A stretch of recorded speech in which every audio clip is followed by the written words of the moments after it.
online.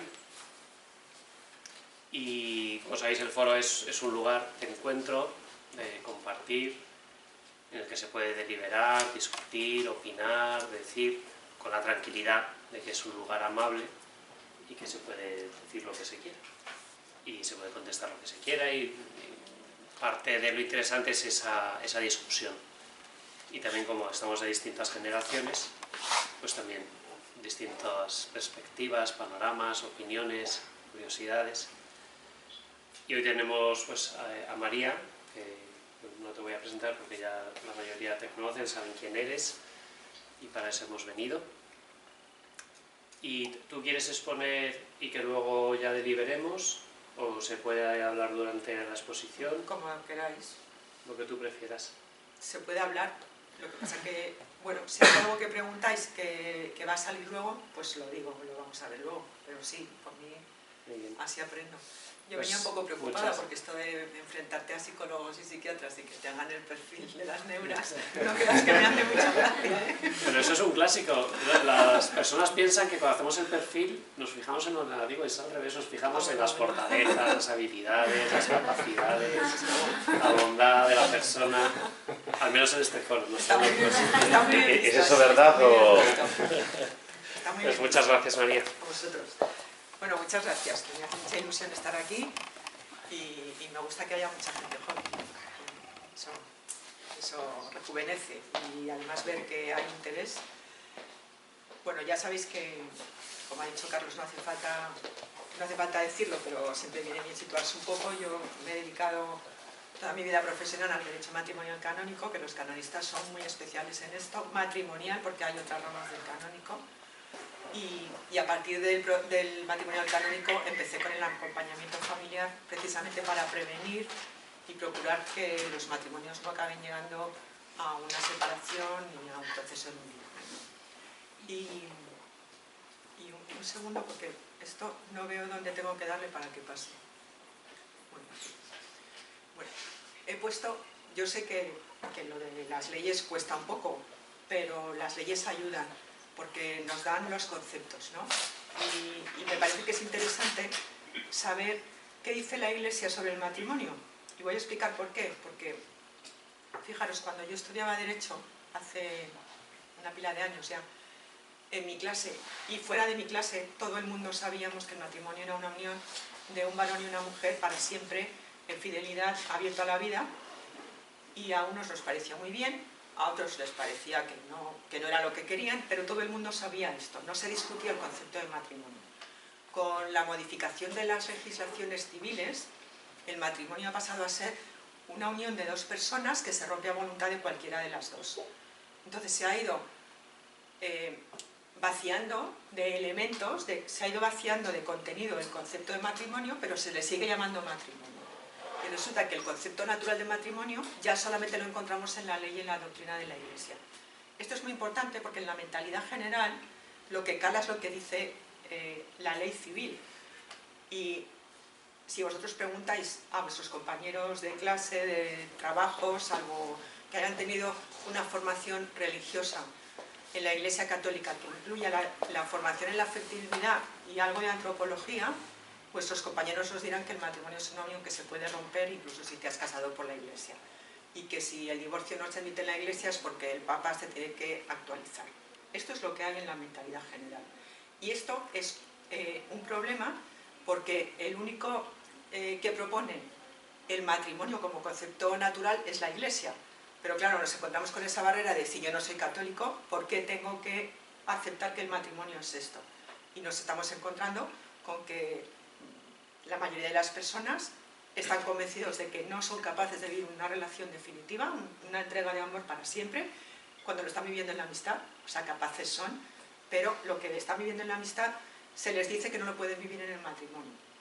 Y por eso me parece que es importante partir del concepto del matrimonio, para saber un poquito de qué hablamos cuando hablamos de matrimonio. Porque también cuando uno va al matrimonio, que lo vamos a ver después, y no quiere matrimonio, no surge un matrimonio, y ahí estamos hablando de un matrimonio nulo. Un matrimonio nulo es un matrimonio que no ha llegado a surgir, aunque aparentemente se ha celebrado con toda normalidad.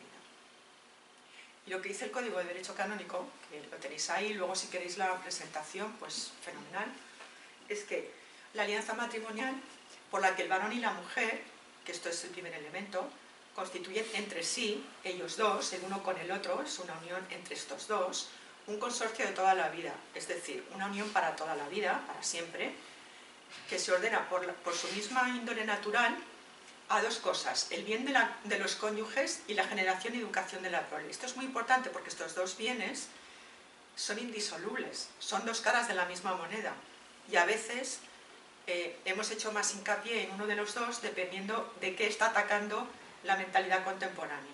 La mentalidad del 68 estaba atacando la apertura a la prole y la Iglesia insiste en que el matrimonio está abierto a la prole y a lo mejor se le olvida o hace menos hincapié en el bien de los cónyuges. Ahora se está haciendo más hincapié en el bien de los cónyuges y a algunos se les olvida que también es una apertura a la prole, pero es que son dos caras de la misma moneda. Bien. Esto, que es un concepto natural, fue elevado por Cristo nuestro Señor a sacramento entre bautizados. Es decir, esto es a lo que está llamado la mayoría de las personas que no tienen una vocación distinta. La vocación al amor, en general, mayoritariamente se vive en una unión matrimonial. Y esto no es un concepto solamente para católicos muy frikis, sino que es un concepto al que está llamado cualquiera que quiera de verdad. Esto si queréis luego, porque esto ya no es del tema, ¿no? Pero podemos verlo. ¿Qué hay en esta definición? Insisto, porque si falta algo de esto, no habrá matrimonio. Un varón y mujer que forman entre sí una unión, una alianza. O sea, que no son compañeros de piso. Porque yo recibo parejas jóvenes que les va mal porque viven como compañeros de piso. No se trata de ser compañeros de piso. Es algo distinto a ser compañeros de piso. Con estos dos bienes, el bien de ambos cónyuges y la generación y educación de los hijos. Entre bautizados es sacramento, no solo entre católicos. Si son anglicanos, están bautizados, esto es sacramento. Pero es la misma realidad natural. Bien. ¿Qué produce el matrimonio? Esto es lo fundamental y además es donde nos importa todo lo que tiene que ver con vuestra especialidad, ¿no? Psicología, psiquiatría, dificultades para poder prestar el consentimiento. El matrimonio lo produce el consentimiento de las partes. Legítimamente manifestado, ahora os lo voy a explicar, entre personas jurídicamente hábiles, y esto es lo importante, consentimiento que ningún poder humano puede suplir. Es decir, yo tengo que decir si quiero al matrimonio, lo voy a ir desgranando. Si yo no digo si quiero, nadie puede decir por mí si quiero. Pone ningún poder humano, porque Dios respeta tanto nuestra libertad, que Dios no haría algo contra nuestra libertad. O sea, Dios no diría, María, tú estás casada, si yo no quiero estar casada. Por eso el código pone ningún poder humano. ¿Bien? Bueno. Tres requisitos que tienen que estar presentes en el momento del si quiero. Y tienen que estar los tres a la vez. Y esto es importante porque si falta uno, no tenemos matrimonio, aunque aparentemente se estén casando en la Catedral de Sevilla con el arzobispo de Sevilla y 500 invitados. ¿Vale? Pero nos hacen falta las tres cosas.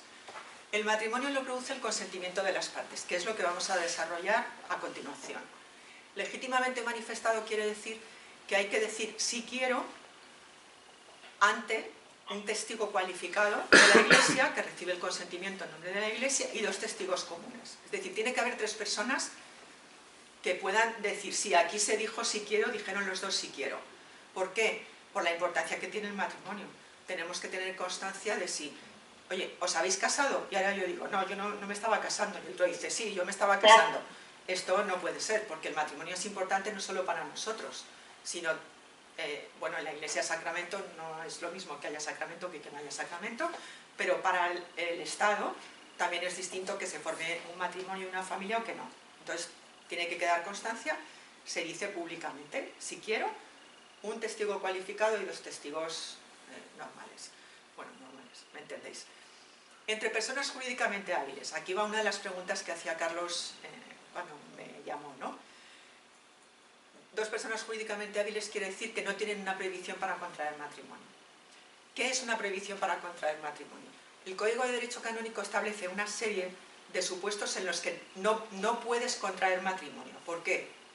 Pues, por ejemplo, si ya estás casado, no puedes contraer otro matrimonio, porque si el matrimonio es una unión de un amor definitivo y una entrega total, si yo me entrego total a esta persona, no me puedo entregar totalmente a otra al mismo tiempo. si yo me he entregado totalmente en una vocación de amor, en celibato, consagración religiosa, sacerdocio, yo he entregado todo mi amor y toda mi persona a Jesucristo, no puedo entregárselo a otra persona. Luego no me puedo casar. Por ejemplo, el impedimento de edad, se pide una edad mínima. ¿Por qué? Para garantizar la madurez de los contrayentes. Los impedimentos de parentesco. No te puedes casar con tu padre, con tu madre, con tu abuelo, con tu hermano. ¿Por qué? Porque son relaciones que determinan tanto quién eres tú que no se pueden mezclar. Es un lío definirte como hija de mi padre, pero a la vez mujer de mi padre. O sea, son relaciones que nos definen. Por eso, bueno, estas son las prohibiciones para contraer matrimonio. Y no se pueden añadir prohibiciones nada más que las que establece el Código de Derecho Canónico. Entonces, cuando pensamos, ¿se podría poner una prohibición para casarse si no tienes una madurez suficiente? No. No se puede porque las leyes penales, perdonad la parte jurídica, pero las leyes que restringen derechos fundamentales se tienen que interpretar de la manera más restringida, en el sentido de menos amplia posible.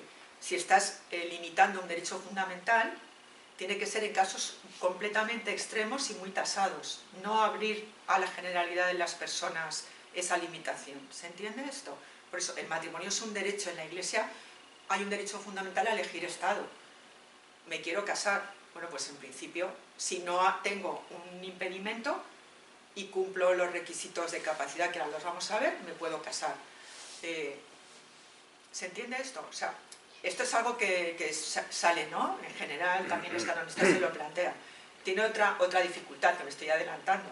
¿Quién determina si tienes esa capacidad o no? De vez en cuando hay pues algún horror, como aquel padre que quemó a sus niños, ¿os acordáis? Bueno, pues hay un debate público de había que dar un carné para poder ser padre. Ojo, cuidado. ¿Quién va a dar el carné para poder ser padre? Porque poder ser padre es algo que deriva de una unión conyugal, es algo natural. Entonces, si va a intervenir una autoridad externa a la pareja para determinar quién tiene capacidad y quién no de ser padre, estamos entrando en terreno muy delicado. Pues aquí también. ¿Quién sería la autoridad que pudiera hacer un examen previo a los contrayentes y dijera tú sí, tú no, tú sí, tú no? Esto es muy complicado, ¿vale? La capacidad, en principio, se presupone, igual que la veracidad de las personas. Cuando hay dos contrayentes que dicen sí quiero, sí vengo libremente y sea lo que vengo, lo que todo el mundo presume es que eso es verdad, porque si no, no podríamos vivir en sociedad. Si estuviéramos sospechando todo el rato de lo que está diciendo el otro, nos vemos aquí a las 7, y si no nos podemos fiar de que es a las 7 ni de que es aquí, sería invivible. Entonces, en principio la veracidad se supone, pues en principio la capacidad también se supone, mientras no se demuestre lo contrario, ¿no? Esto hablaremos más adelante, ¿no? Sí, porque seguro que me lo vas a discutir. Bueno, lo que dice el código, lo que dicen las leyes, es el mínimo imprescindible. Es decir, con esto no se garantiza un matrimonio feliz, pero sin esto no tenemos matrimonio. Es el esqueleto, y sobre este esqueleto, que dice la ley, luego hay que construir la relación, hay que poner la carne, el espíritu y el amor y todo, ¿vale? Pero sin esto no hay matrimonio. Por eso es muy importante, porque si falta un elemento de estos no nace el matrimonio. Es decir, si estos dos se han casado y ay, que yo te quiero mucho y yo a ti, nos casamos, venga, nos casamos, y se lo han dicho el uno al otro, eso no es suficiente para estar casado por la Iglesia. Tiene que haber 3 testigos, y uno de ellos tiene que ser un sacerdote o un diácono, ¿vale? Entonces, tienen capacidad para prestar el consentimiento, se quieren casar, pero no lo dicen delante de un sacerdote y 2 testigos, eso no es matrimonio, les falta un elemento. ¿Se entiende? Si tienen un impedimento, por ejemplo, pues uno tiene 14 años y el otro tiene 20, pues al que tiene 14 años hay un impedimento de edad y no se puede casar. Luego ese matrimonio, aunque tenga todos los demás elementos, le falta uno para poder nacer. ¿Se entiende esto? Ya le iremos al consentimiento, ¿vale? A veces se puede arreglar, pero no siempre. Y lo de arreglarlo es complicado y caso por caso. Entonces no voy a entrar porque esto ya es para juristas, ¿vale? Pero eso es complicado, ¿vale? ¿Qué diferencia hay entre la nulidad de matrimonio y el divorcio? Es el divorcio de la Iglesia. Vamos a ver.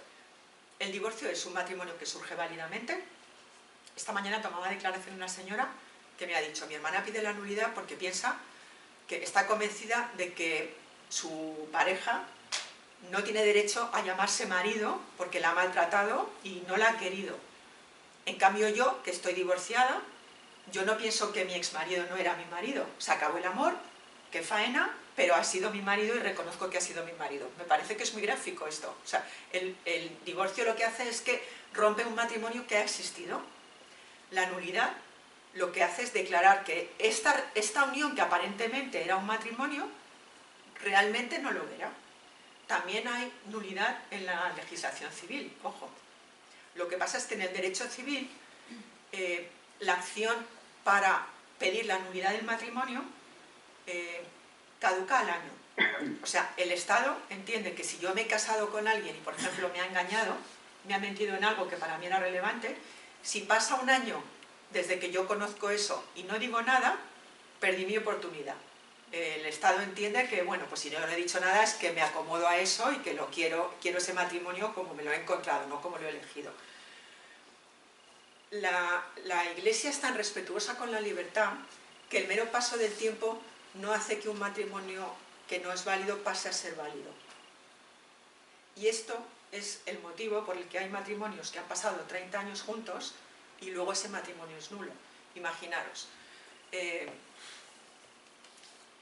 pareja de novios de 24 y 30 que se casan.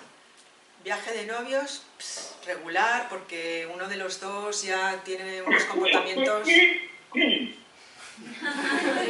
Que apague los micrófonos. Sí. Bueno, uno de los dos tiene comportamientos curiosos, el otro empieza a pensar, uy, pues yo no sé si esto es normal, si estos altibajos de carácter, si estas respuestas tan cortantes y no sé qué. Vuelven a su casa, pero joder, toda la familia está encantada, porque después de no sé cuántos años de noviazgo ya se han casado, la celebración, o sea, vosotros tenéis amigos, estáis de despedida soltero y boda, despedida soltero y boda, todo el curso, o sea que sabéis de lo que estamos hablando. Pues hay aquí un ambiente muy a favor de llegar a tu casa y decirle a tu madre: oye mamá, pues la verdad es que yo no sé si esto es raro o no, lo dejas pasar a ver si las cosas se arreglan, y a los 4 meses está embarazada ella y ahí se acabó la posibilidad en su cabeza de decir pues me separo, porque si ya viene un niño, lo que hay que procurar es que el niño venga a un nido con su padre y con su madre. Bueno, yo tengo casos así, ¿vale? Y a lo mejor estos han estado después juntos 25 o 30 años, pero eso que empezó en el viaje de novios ya estaba ahí en el viaje de novios. Y si ahí había violencia, o sea, había otras cosas que vamos a ver ahora, eso por el paso del tiempo no se cura. Entonces, el Estado te diría, si tú al año no has dicho nada, pues estás casado. La Iglesia te dice, es que el matrimonio es tan importante que si tú no has ido libremente o has sido engañado o no tenías capacidad para casarte o para vivir el matrimonio, no estás casado. Nosotros no podemos decir por ti que estás casado. O sea, es el respeto absoluto a la libertad personal, igual que Dios respeta nuestra libertad personal. Si no habéis visto una película que se llama Como Dios, os recomiendo que la veáis con este chip, ¿no?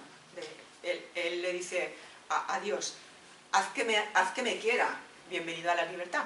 Yo no puedo obligar a nadie a que te quiera si no te quiere querer. Bueno, pues es que Dios lo que más respeta es la libertad, nos ha creado libres y no muñequitos, y entonces respeta la libertad y por tanto todas las instituciones de la Iglesia tienen que respetar igualmente la libertad. ¿Se entiende esto? Porque esto es al final el argumento que explica por qué puede pasar mucho tiempo y un matrimonio que es nulo no deja de ser nulo por el paso del tiempo. ¿Qué es el consentimiento? Que aquí ya vamos a empezar a ver la capacidad, ¿no? Las pistas psicológicas o psiquiátricas que pueden ser interesantes. El consentimiento es un acto de la voluntad, consciente y libre. Consciente, libre y destinado a crear el matrimonio, no otra unión. ¿Por qué tiene importancia esto? Porque podemos tener, voy a usar a Ticio y Calla, que es lo que usaba el padre Díaz Moreno cuando yo estudié Derecho Canónico, ¿no? Porque si Ticio y Calla se dicen sí quiero, pero o sea, aquí hay dos personas que manifiestan un acto de voluntad, que eso es el consentimiento. el acto de voluntad de Ticio y el acto de voluntad de Caia tienen que coincidir. Si convergen los dos y quieren lo mismo, esto nace. Si por algo no se juntan, esto no nace. ¿Ok? Pero tienen que querer el matrimonio, es decir, una unión, varón y mujer, para siempre, unión de amor, en fidelidad, abierta a la vida. Y entonces tenemos matrimonio. Si uno de los dos o los dos no quiere todo, si no quieren todos, por ejemplo, la fidelidad, no quieren los dos la fidelidad, esto no es matrimonio. Parece un matrimonio, pero realmente es una unión no matrimonial en la que no existe el derecho de deber de fidelidad. ¿Se entiende? Si uno lo quiere, pero el otro no, fijaros que tampoco coincide el consentimiento, porque en una ficha uno quiere una cosa y el otro quiere otra. Entonces, si no coinciden los dos consentimientos, no se crea esta unión. ¿Se entiende? Por eso es tan importante en la preparación al matrimonio, y por lo que os he dicho antes de que la palabra matrimonio ahora tiene muchos significados distintos, en la preparación al matrimonio y en el expediente prematrimonial, aunque el expediente ya es más complicado porque es justo antes ya de la celebración de la boda, ¿no? No decirles, os queréis casar, sino, ¿qué es para ti el matrimonio? Explícame qué es para ti el matrimonio. Pues el matrimonio es una unión de amor, pero para siempre. Hombre, ojalá fuera para siempre, pero para siempre es que no hay una unión para siempre. Bueno, pues entonces, tranqui, que te vamos a explicar que hay una posibilidad de una unión todavía mejor que es para siempre. ¿Entendido? Porque en vuestra generación, por la contaminación del lenguaje y porque las leyes crean la realidad en la mentalidad de las personas, no admiten una unión para siempre. Entonces es muy difícil que una persona que no ha sido educada en la fe católica y con especial cuidado en la preparación al matrimonio, admita una unión para siempre. Y una unión en fidelidad cada vez más difícil. Y una unión abierta a la vida también complicado. No os lo tengo que explicar porque lo estáis viviendo con vuestros amigos. O sea, ¿se entiende esto?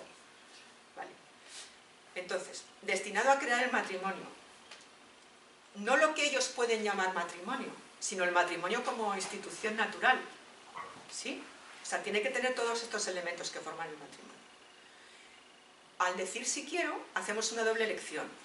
Yo te quiero a ti y te quiero a ti en matrimonio. Es decir, la capacidad, que vamos a ver ahora, todo lo que tiene que ver con la capacidad y con el acto de voluntad va dirigido a una persona y con esta persona qué tipo de unión quiero. Tiene que ser una unión matrimonial. Vale. Entonces, cuando pone aquí saber qué es el matrimonio, bueno, un acto de la voluntad consciente y libre de los dos, ¿no? Ya os he dicho que los dos consentimientos tienen que coincidir, porque si no, no surge el matrimonio, que coincida. Hay que saber qué es el matrimonio, la teoría. Se supone capacidad para saber qué es el matrimonio como una unión distinta de una unión de hecho o de unos compañeros de piso, cuando tienes una madurez como la de un niño de 7 años. ¿Qué puede privarte de la capacidad para saber qué es el matrimonio? Pues las enfermedades psiquiátricas más serias que vosotros conocéis mucho mejor que yo, que te privan de esa capacidad intelectual que puede tener un niño de 7 años. O sea, enfermedades muy graves, ¿no? Trastornos muy graves. Saber qué es el matrimonio, pero también capacidad para conocer a la otra persona.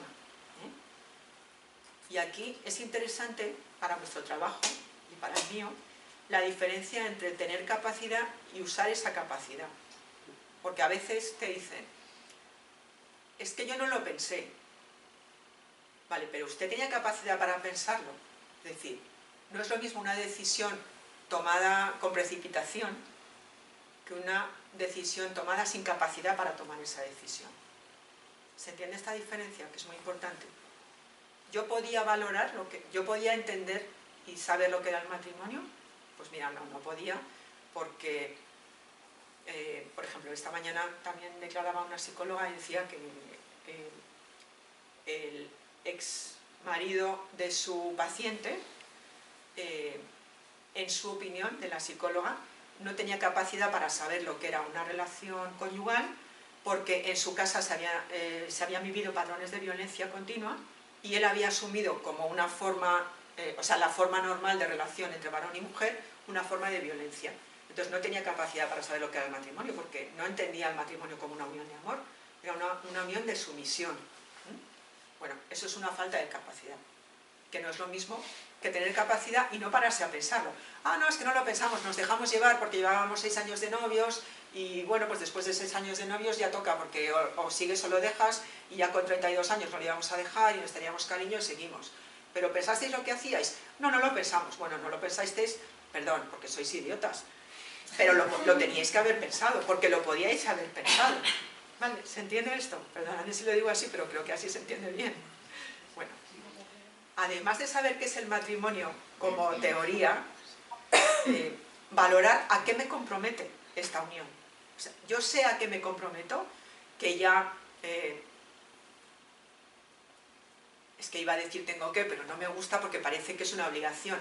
Es un tengo que porque quiero poner por delante al cónyuge que a los amigos, poner por delante estar con el cónyuge y cuidar al cónyuge que otras actividades, hobbies, que mi familia de origen, por ejemplo, pero no porque eso sea una obligación, sino porque a lo que le sale a uno del corazón y del cuerpo cuando quiere mucho a su pareja es una vida juntos. Entonces, ¿puedo valorar a qué me estoy comprometiendo o no sé qué es lo que pide de mí el matrimonio? Con esta persona determinada hay que poder también conocer mínimamente al otro. Y aquí otra vez estamos hablando de capacidad o incapacidad. ¿Puedo conocer al otro o no puedo conocerle? Pues la mayoría de las personas sí tenemos capacidad para conocernos. ¿Hasta dónde hay que conocerse?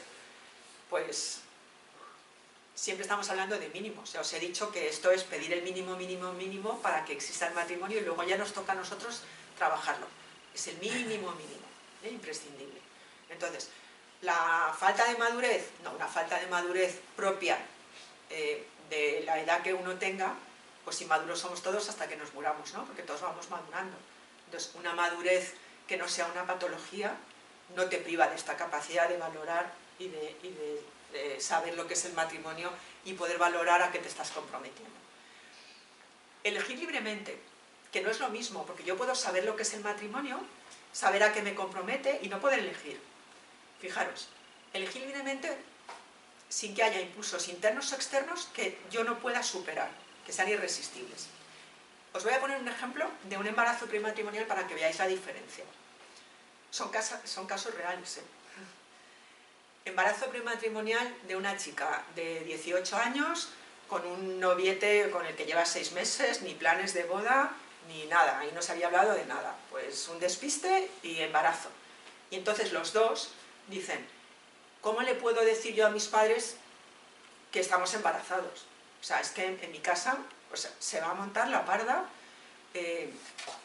Entonces, digamos que con el problema la solución. Bueno, pero nos casamos. Entonces lo que hay que preguntar es, ¿tú contemplabas la opción de no casarte y seguir adelante con este embarazo y que el padre estuviera presente y educar al niño y ocuparos, pero sin casaros? Y hay gente que te dice, sí. Y hay gente que te dice, no, ¿cómo le iba a decir yo a mis padres que no me iba a casar? Es que esto en mi familia es que no se concebía. Bueno, pues si no hay opción, no tienes libertad. Tienes que tener la opción de elegir entre casarte y no casarte. Es distinto. Unos novios que llevan 5 años y tienen 30 años y tienen planes de boda y en un descuido el embarazo se produce antes de la boda, pero tenían planes de boda. Están adelantando una decisión que ya habían tomado. Eso no ese embarazo no provoca una falta de libertad. ¿Se entiende? Fijaros la diferencia. Una pareja de 30 y tantos, los dos con independencia económica, con buenos trabajos, viviendo fuera de casa de sus padres. ¿Qué declaraba ella? Yo me quedé embarazada y mi padre, militar, tenía una mentalidad en la que no cabía una madre soltera. De hecho, una prima mía había sido madre soltera y mi padre había dejado de hablarla. O sea que ahí veis que era una cosa bastante firme. Entonces yo decidí casarme, no hay falta de libertad, yo decidí casarme para que mi padre no me repudiara, con la intención de romper el matrimonio en cuanto el niño fuera un poquito mayor. Ahí no hay falta de libertad, ¿veis la diferencia?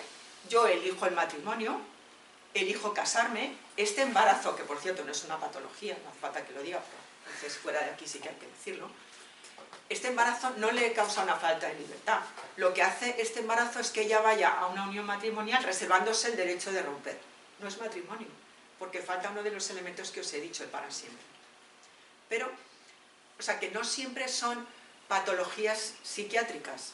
Puede ser una patología, por ejemplo, una dependencia enorme, es que me voy acordando de causas según voy hablando, ¿no? Una dependencia enorme del padre o de la madre. Yo he tenido causas en las que la chica decía, yo me casé con quien me dijo mi madre. Es que mi madre decidió lo que iba a estudiar, mi madre me matriculaba, mi madre me compraba la ropa y mi madre me dijo, te casas con Pepito, y me casé con Pepito.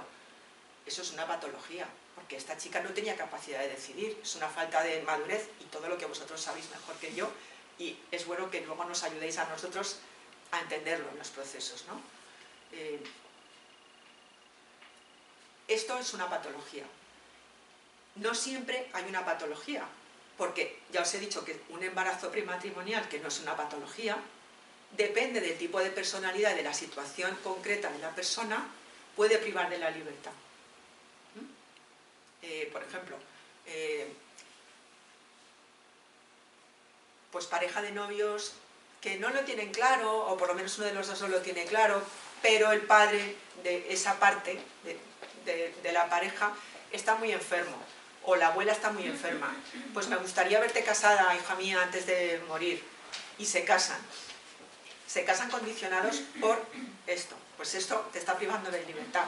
¿Hasta dónde te priva de la libertad para elegir? Pues eso es lo que hay que valorar en los procesos de nulidad, en los que nos ayuda mucho que vosotros intervengáis y nos digáis, no es lo mismo en una persona, como os he dicho, la hija del militar, una persona equilibrada, madura, de 30 y tantos años, con independencia económica, que una niña de 17 o 18 años en una relación que no es ni noviazgo y muy condicionada porque ni tiene independencia económica ni tiene independencia personal.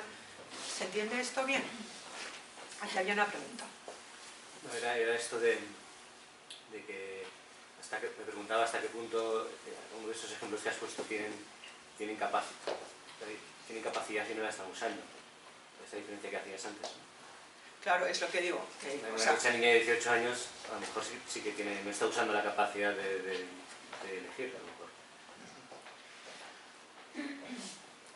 Bueno, sí, yo creo que esto te lo van a responder mejor en este lado de la mesa, pero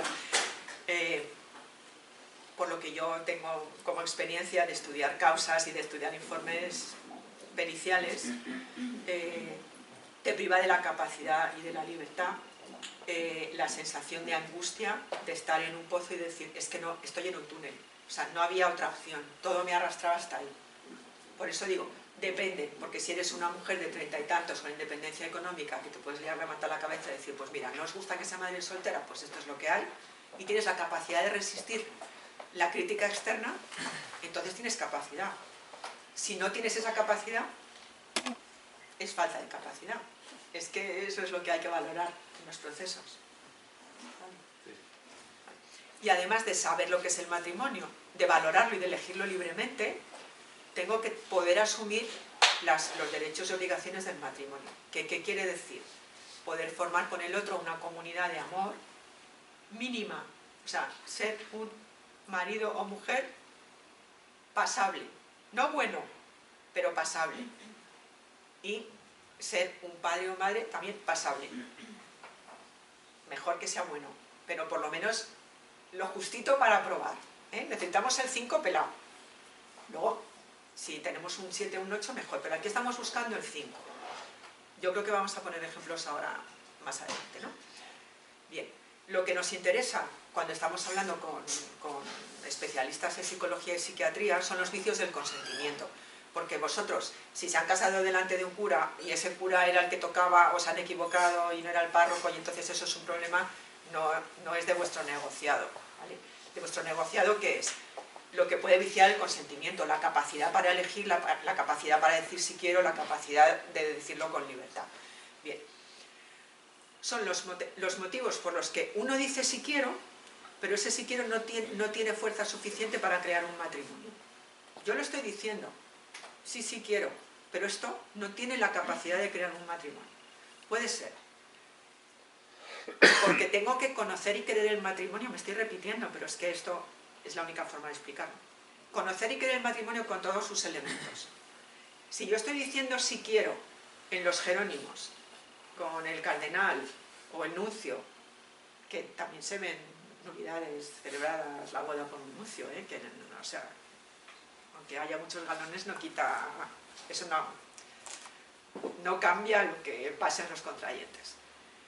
Y tú realmente no te quieres casar, no, es que yo vengo aquí, pero yo no me quiero casar, lo que pasa es que, pues, es que hay casos de verdad, es que si no, mis padres me van a repudiar, o no me atrevo a decir que no porque está todo preparado, y hemos tenido una bronca monumental 3 días antes de la boda.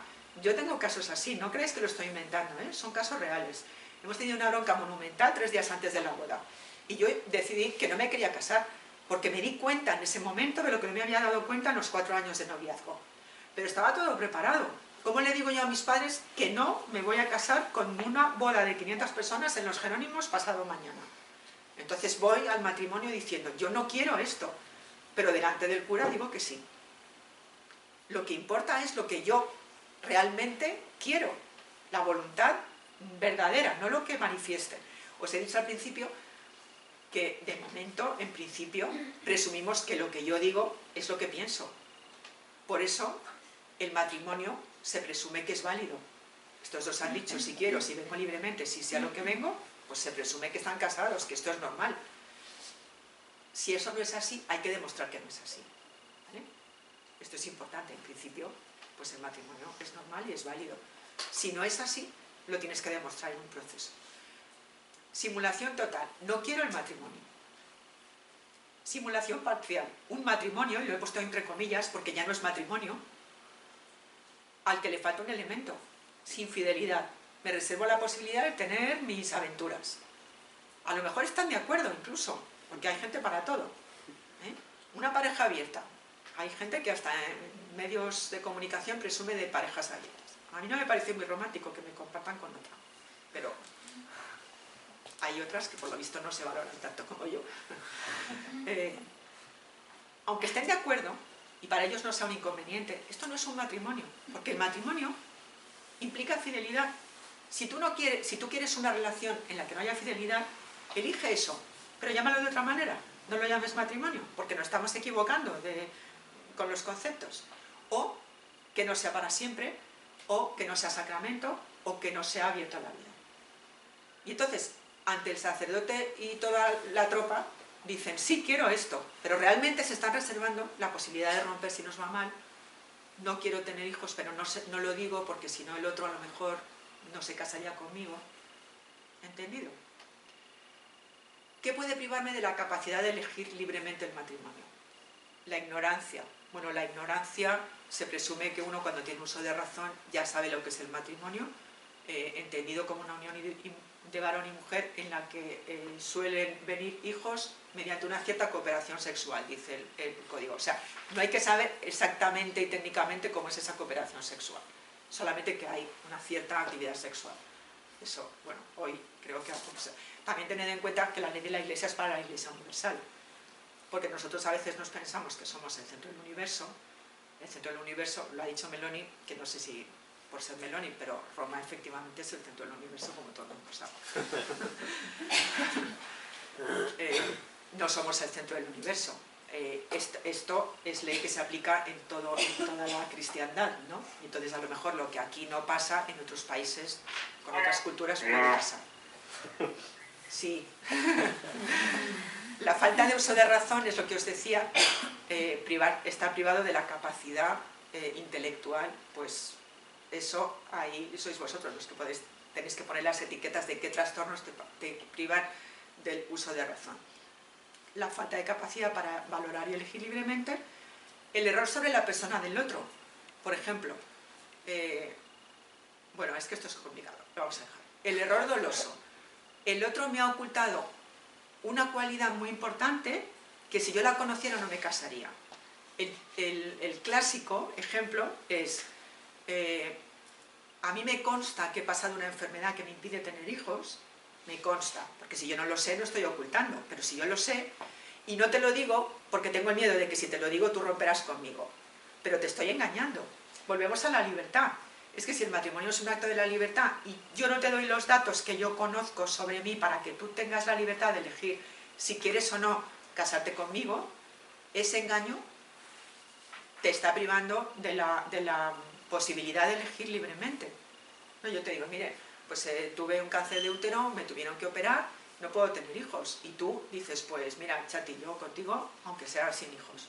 O dices, pues mira, no, yo, si es sin hijos, pues no me veo. Es que así son las cosas. El amor es verdad. Y amor, verdad, libertad, va todo junto. Y luego la coacción por violencia física o miedo. A veces, a lo mejor ahora no, pero hace unos años, pues si no te casas te vas a ir de casa, eso es miedo. Porque había padres que cumplían estas amenazas. Entonces, te llevaban de una oreja. Hombre, de una oreja físicamente no, pero te llevaban de una oreja. Porque tú no querías casarte y decían, es que no hay otra. O sea, en mi casa he tenido este curso algunas novias que me han dicho que se casaron de negro. Porque en su casa, como ya no iban vírgenes al matrimonio, eso era una falta tan grave que no las dejaban vestirse de blanco. O sea que hay casos para todos los gustos, ¿no? No penséis que esto luego no se da. Y la capacidad, y poder vivirlo, que puede privarte de poder vivir el matrimonio, las incapacidades psíquicas que vamos a ver ahora un poquito más despacio, ¿no? Esto ya os lo he dicho, que se presume la capacidad, aunque Carlos yo creo que lo quiere discutir. Saber qué es el matrimonio, lo que yo tenía aquí es, si hoy lo sabe la gente, ¿no? Que ya os lo he contado por lo de las leyes civiles, lo sabe la gente realmente lo que es el matrimonio. También el caso que os he contado, que es el ejemplo que había apuntado, ¿no? En casos en los que la relación no es de amor sino de violencia muy grave hacia el otro, de maltrato, tanto de él a ella como de ella a él, porque ellos suelen ser más maltrato físico, pero cuando ellas se ponen al maltrato psicológico lo bordan. Entonces, cuando tú estás acostumbrado y tienes un patrón de comportamiento en el que en vez de cuidado del otro y de amor hacia el otro hay sometimiento, violencia, todo esto, ¿sabe uno realmente lo que es el matrimonio? No solamente que pueda o no pueda vivirlo, yo lo que pregunto es, ¿uno sabe lo que es el matrimonio como concepto, con la razón pura, ¿no? Yo creo que no, la verdad. Valorar a qué me comprometo, lo estoy diciendo, ¿no? El mismo caso de violencia grave, yo pongo en duda que una persona que está acostumbrada a vivir en un ambiente de violencia y que todas sus relaciones se basan en la violencia o en un sexo muy agresivo, tenga capacidad para valorar a qué se compromete con el matrimonio, porque el matrimonio te compromete a querer al otro, a querer el bien del otro y a buscar el bien del otro. Pero esto son las cosas que hay que discutir luego con ayuda de los especialistas en psicología y psiquiatría, que sois vosotros, ¿no? Bien. Para elegir libremente, ya os he dicho, ¿no? Si no tienes más que una opción, no puedes elegir. Capacidad de resistir impulsos internos, por ejemplo, la dependencia emocional que os he contado. Es que mi madre elegía mi ropa, mi carrera, mi no sé qué, mi novio. Y después de mi novio, si me iba a quedar embarazada o no, la ropa de casa, ¿eh? O sea, es que hay padres que piensan que los hijos son suyos, hasta el punto, hoy me han contado un caso en el tribunal, que no es mío, o sea, como no conozco los detalles, pero en los que los padres decían, es que el marido la quería separar de nosotros. Bueno, el marido aspiraba a vivir en una casa independiente o a que los padres de ella que vivían con ellos, por lo menos les dejaran una semana al mes de independencia. Para los padres eso era un ataque al amor paterno-filial. Bueno, la capacidad de resistir las presiones externas, ya os lo he contado, ¿no? Lo de los padres. Bien. Para la capacidad de asumir y cumplir las obligaciones del matrimonio.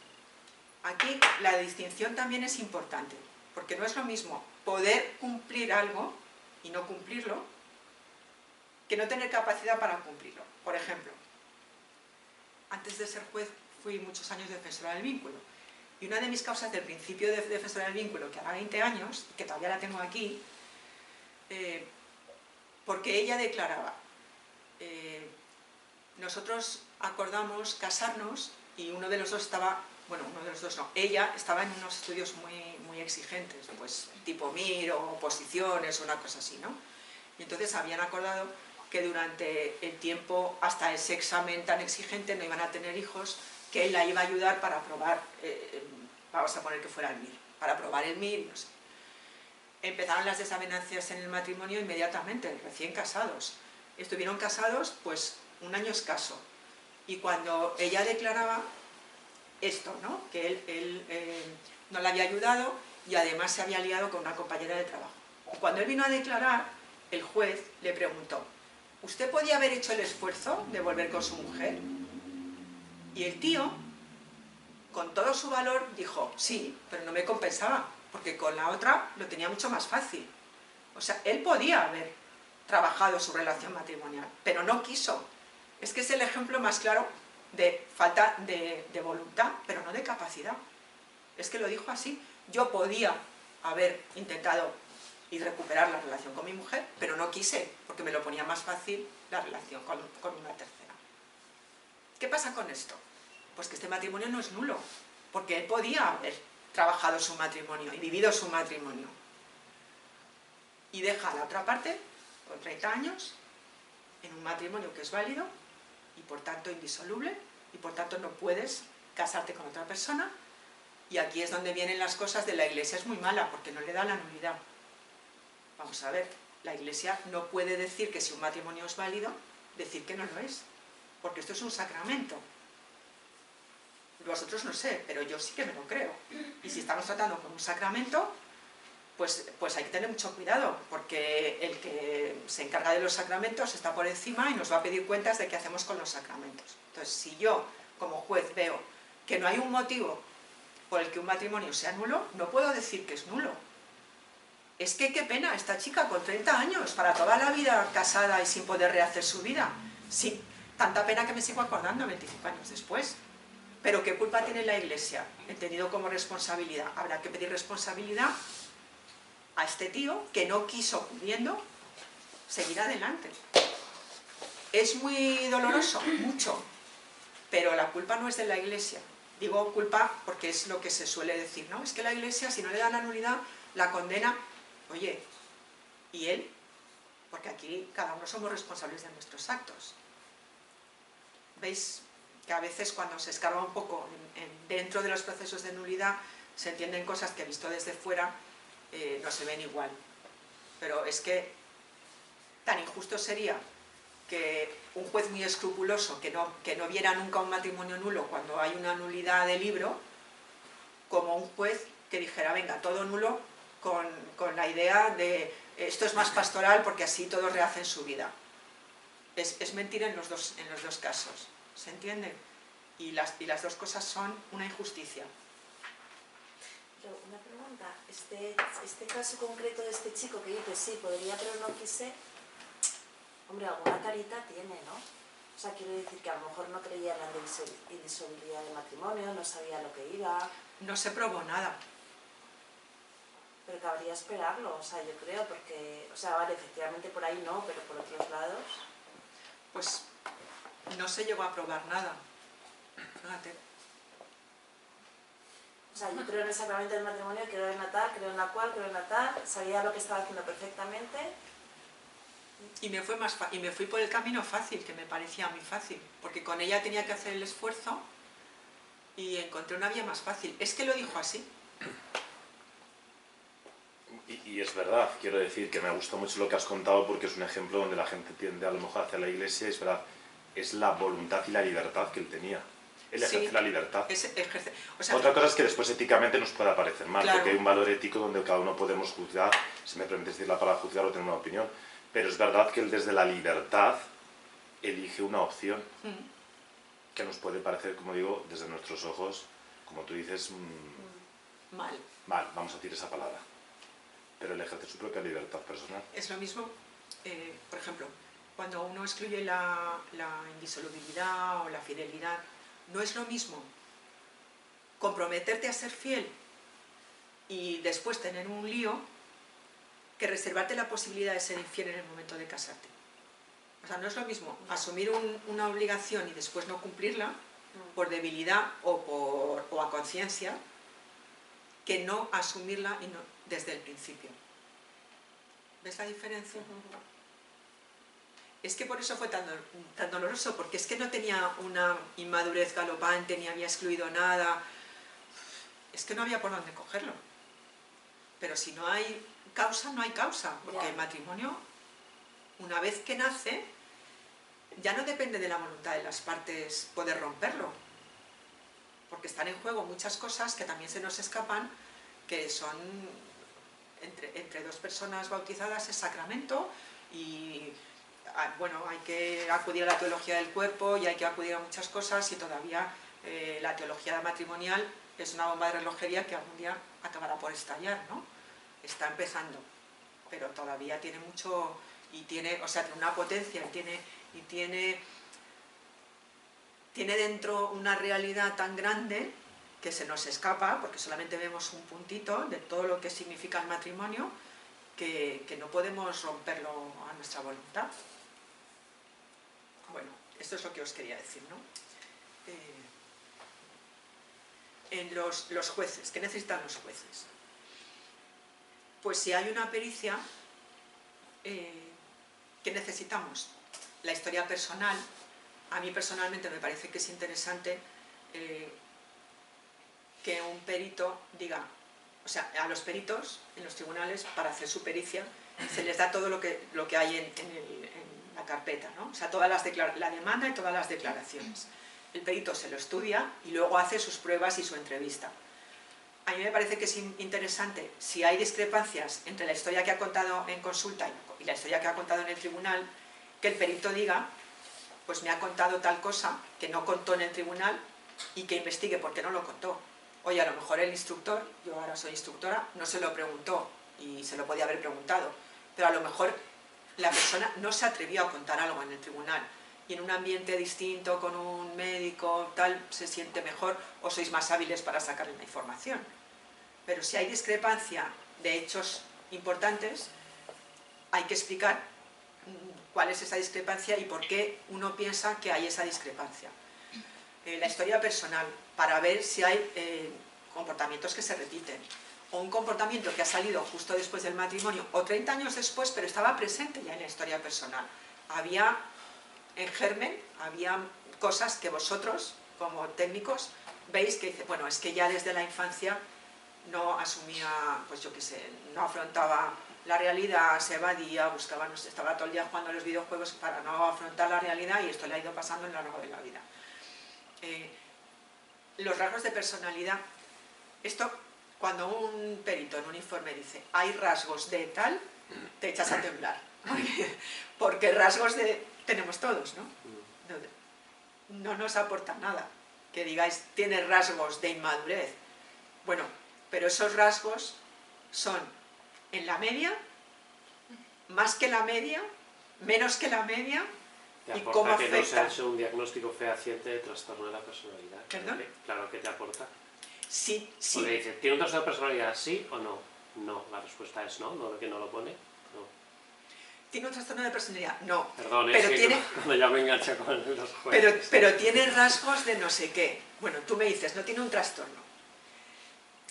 Desde el punto de vista del juez, cuando tú me estás diciendo que no tiene un trastorno, ya estamos pensando que no hay una incapacidad, sino una dificultad, pero no incapacidad.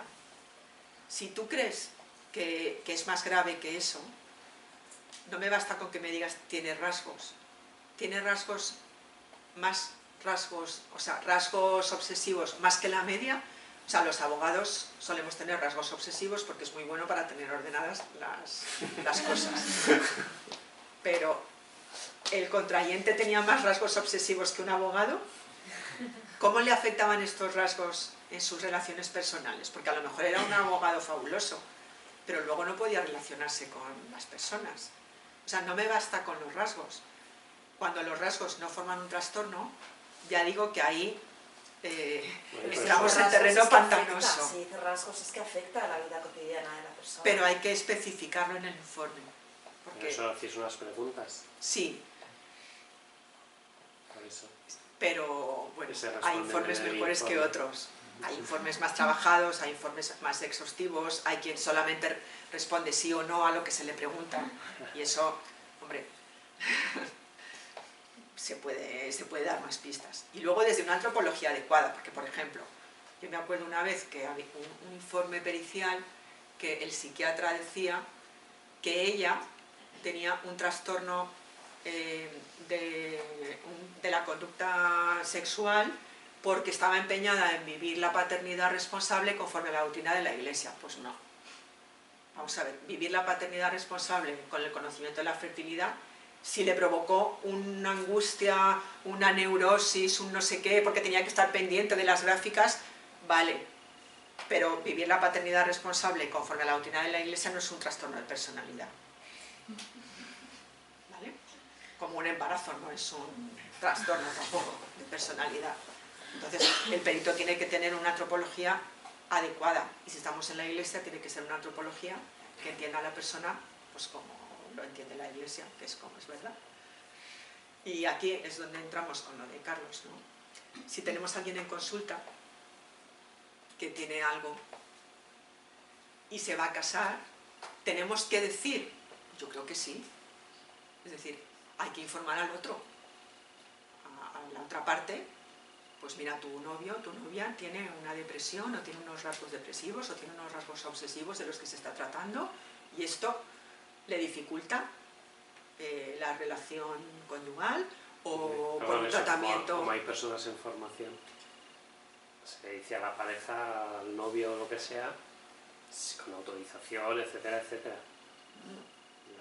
Por supuesto, pero ¿habría que hacerlo? Sí, porque estamos otra vez, si no le estamos pero no ocultando... es nuestra responsabilidad. No es tu responsabilidad. No es informar al novio o a la No. novia, es informar al paciente tuyo, si acaso.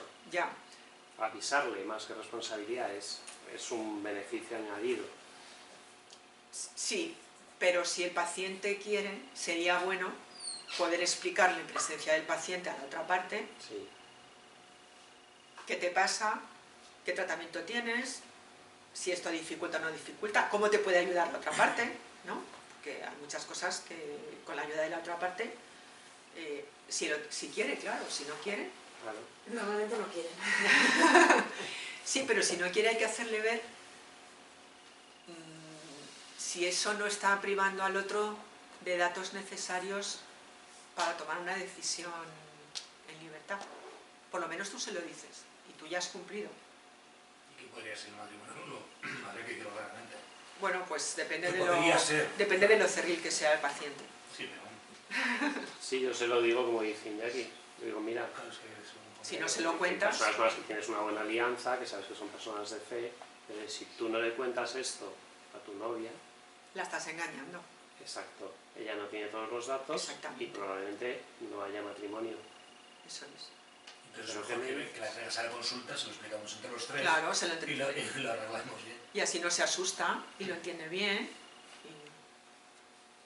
Otra cosa es cuando ya hemos pasado por un proceso en el que se ha declarado que había un trastorno o una incapacidad para valorar o para cumplir.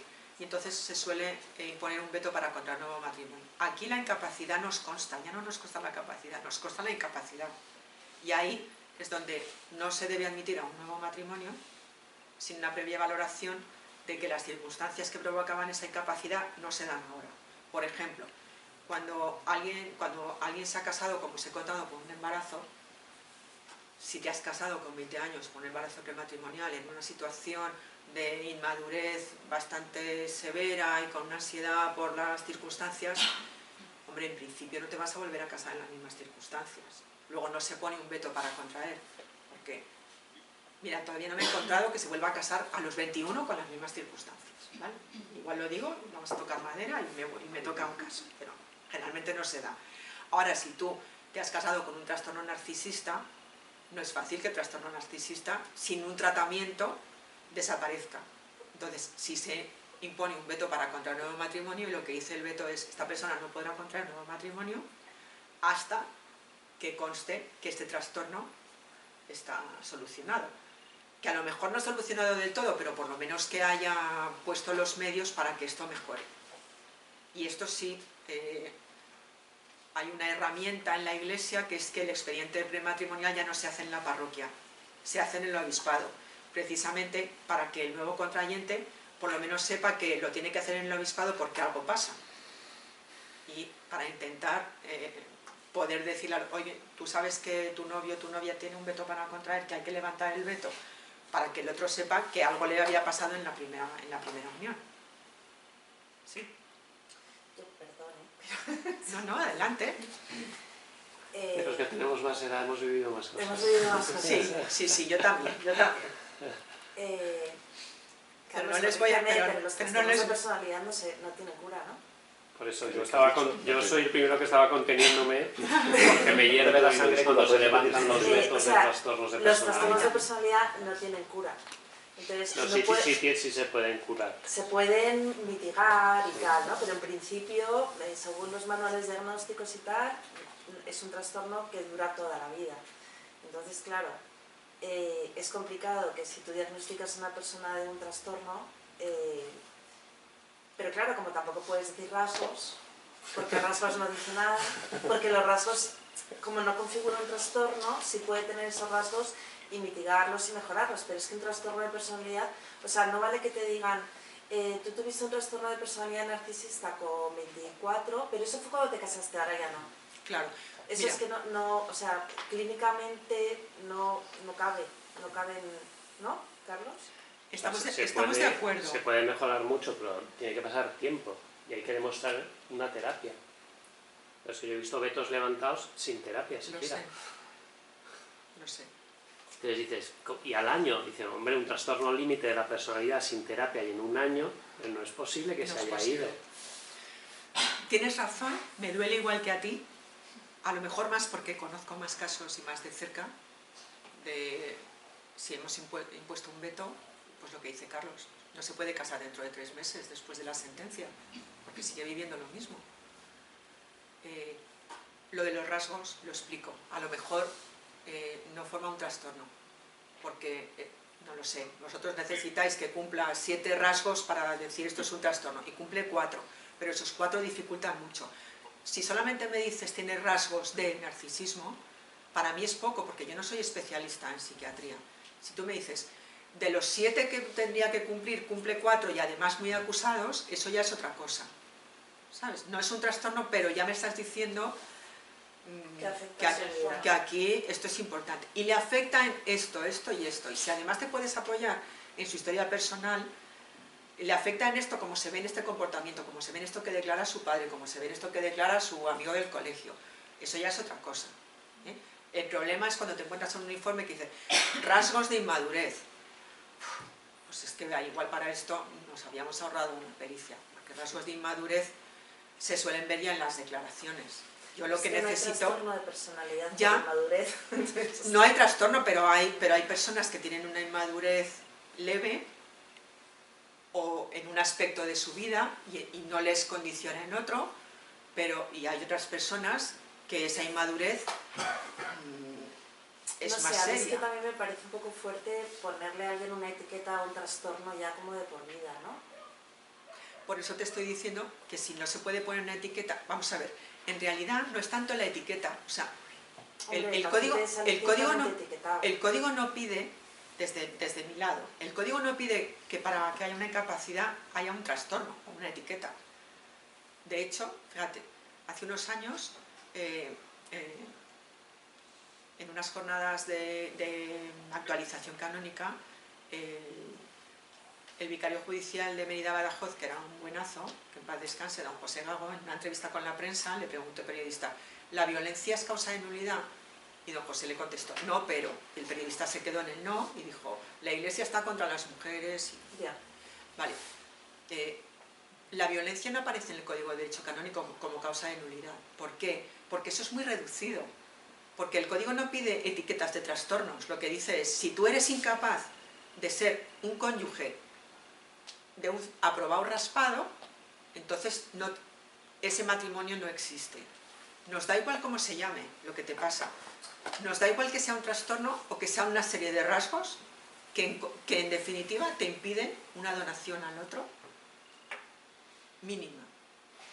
Donarse, crear una comunidad de amor, que ya digo que no es perfecta, sino un mínimo, pero que no sea palizas o, por ejemplo, Yo puedo querer ser fiel a mi marido y tengo unos rasgos de ninfomanía.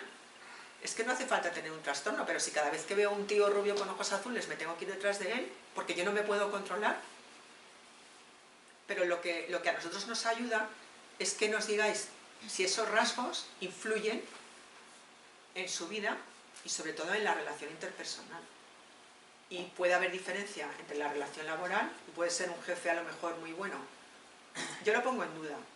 Igual muy exitoso, más que muy bueno, y ser un cónyuge incapaz para el matrimonio. Pero eso sí ayuda. ¿El levantamiento del veto es asignatura pendiente? Sí. Hay que mejorar las cosas en el levantamiento del veto. Yo creo que se está haciendo un esfuerzo en algunas diócesis más que en otras. Y ahí estamos de acuerdo. No se puede encadenar un matrimonio detrás de otro y que te declaren 2 veces nulo el matrimonio por el mismo motivo. Eso es que el trabajo de admisión al segundo matrimonio no se ha hecho bien. O sea, tienes toda la razón. ¿Sí? Habría que hacer un trabajo de admisión al primer matrimonio también, ¿no? Sí, el trabajo de admisión al primer matrimonio no. Si queréis os mando un artículo de una ponencia de las jornadas de actualización de canonistas de la Semana de Pascua en la que hablé de los itinerarios catecumenales para el matrimonio que ha publicado la Santa Sede por petición del Papa Francisco, en lo que el Papa pide esto, que haya un seguimiento con bastante más tiempo que el curso prematrimonial con fecha de boda, por lo menos un año en el que haya contacto con los contrayentes y se vea esto. ¿Os queréis? Sí, qué bueno. ¿Y qué es lo que queréis? Ah, casarnos. ¿Y qué es para vosotros casaros? ¿Y cómo entendéis el matrimonio? ¿Y qué heridas tenéis? Tengo un amigo jesuita que me dijo una vez, que me pareció muy bueno, que cuando ve a los novios para preparar la preparación al matrimonio, no solo la boda, les dice, ¿qué es lo que más te saca de quicio del otro? Es que si no sabes lo que te saca de quicio del otro, pues igual tenemos que esperar. Pero eso necesitamos tiempo. Y necesitamos gente que quiera acompañar esos itinerarios, o sea que al final es un trabajo un poco de todos. Pero bueno, hay esa inquietud de mejorar la preparación al matrimonio. Yo creo que se está haciendo bastante, porque también tengo en mi experiencia, que lo hablábamos antes, todos los cursos que propones para jóvenes, todos los cursos de afectividad, de noviazgo, todo eso sí te lo reciben bien, y eso hace mucho. Bueno, no sé qué tal ha ido esto. Ahí tenéis mi contacto y el libro que a lo mejor os vale. Y no sé, contadme qué os ha parecido. Muchas gracias. Muchas gracias.